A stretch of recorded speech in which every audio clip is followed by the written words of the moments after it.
Assalamualaikum to all my brothers and sisters all around the world, pati na rin po sa ating mga kapatid sa iba't ibang relihiyon. Kamusta po kayong lahat? Inshallah po nasa mabuti kayong kalagayan. So for today's video is all about our team here in Bataan. I would like to say thank you to everybody who is reaching out para makatulong sa grupo namin. I would like to also thank people behind this team na talaga namang nakasuporta palagi. The new Duterte team of Bataan, it has a new name actually. Ayun, ang bago niyang pangalan is Victors of Bataan. Yes, Victors of Bataan. Independent po kami na team and nabuo po siya because of Dutertes.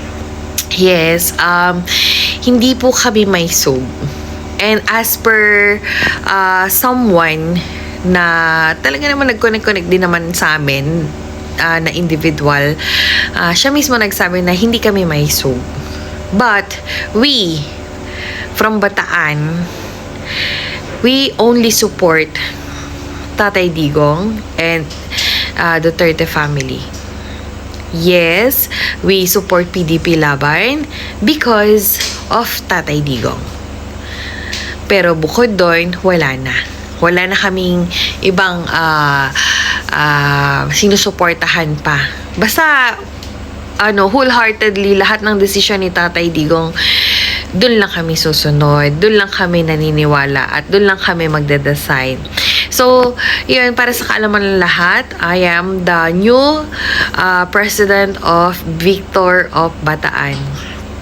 Yes, I was elected yesterday, and officially ngayon, nagkaroon na kami ng meeting, and this is not to divide the Maisug or whatsoever, kasi we thought also na pagka we did we form a group, yes, alam nyo na, umasa din kasi kami na Maisug kami, pero so ayun na nga, just to make it clear to everybody, okay, we are not included po doon sa Maisug daw.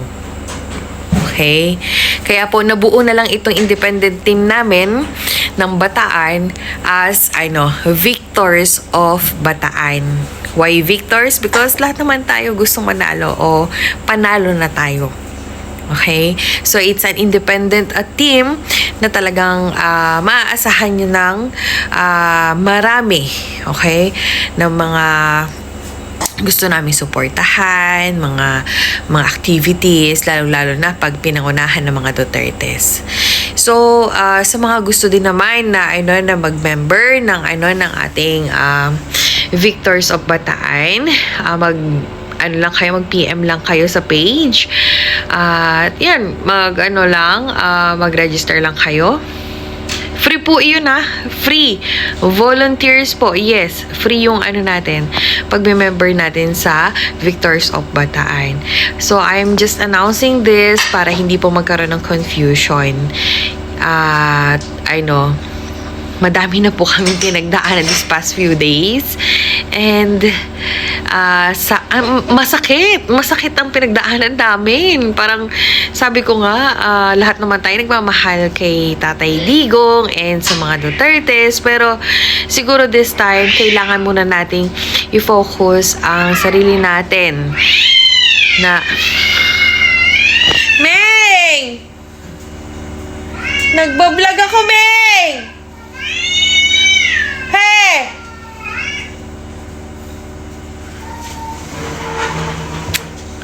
So, hindi talaga maaalis, Oo, ganyan talaga siya. Meg!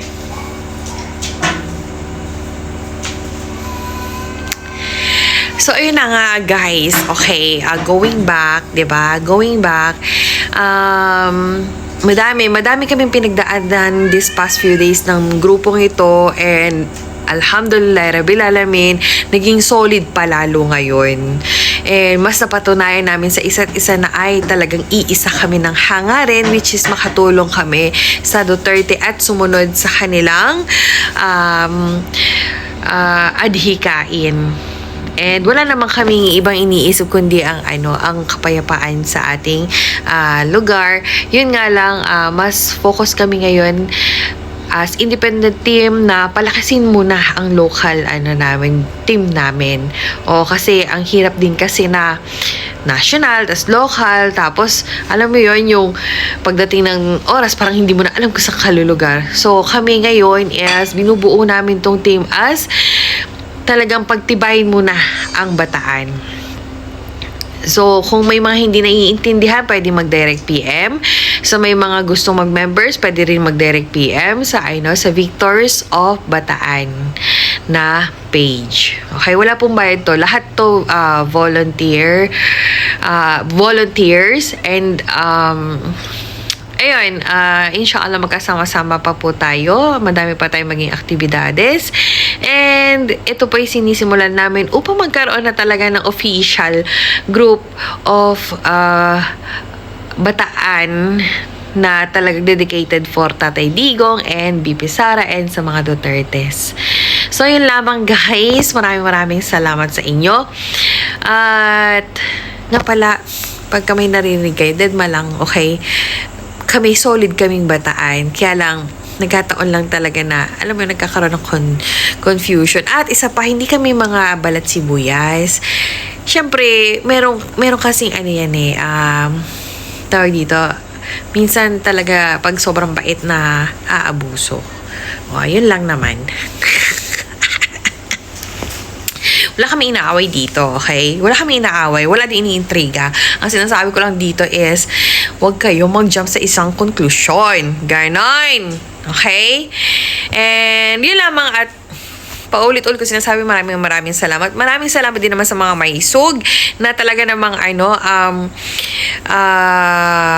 nakasupport sa atin. At alam mo yon, yung continuously talaga nagbibigay ng information at mga tulong at mga information. What I mean is yung alam mo yun, yung tinuturoan ka how you will grow sa ganong sitwasyon. Ganon lang naman.